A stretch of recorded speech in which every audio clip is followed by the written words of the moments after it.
বন্ধুরা, আজকে যেহেতু রাখি বন্ধন, তাই জন্য প্রতি বছরের মতো এই বছরও দিদি আর সোনু সকাল সকাল তৈরি হয়ে চলে এসছে আমাদের বাড়িতে। আর যেহেতু আমাদের দুই বোনের দুই ছেলে, তাই জন্য দিদা তার দুই নাতিকে রাখি পরাবে। সোনু আগের থেকেই একটা রাখি পরে এসেছে, ওর দিদিমণি পরিয়েছে খুব সুন্দর একটা রাখি। আর এখন দেখো দিদা বড় নাতিকে আগে রাখিটা পরিয়ে নিল।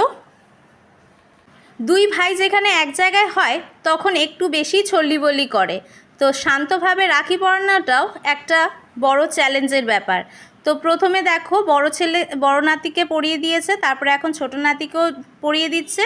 তারপরে এখানে ধান দুব্বো তুলে রাখা হয়েছিল, ধান দুব্বো দিয়ে আশীর্বাদ করে নিচ্ছে। আর এখানে রসগোল্লা দিয়ে পুজো দেওয়া হয়েছিল, তো সেটাই রেখে দেওয়া হয়েছিল দুই নাতিকে খাইয়ে দেওয়া হবে বলে। তো এখানে দেখো দুজনের হাতে রাখিটা পরে তো সুন্দর লাগছে, কিন্তু কতক্ষণ যে হাতে থাকবে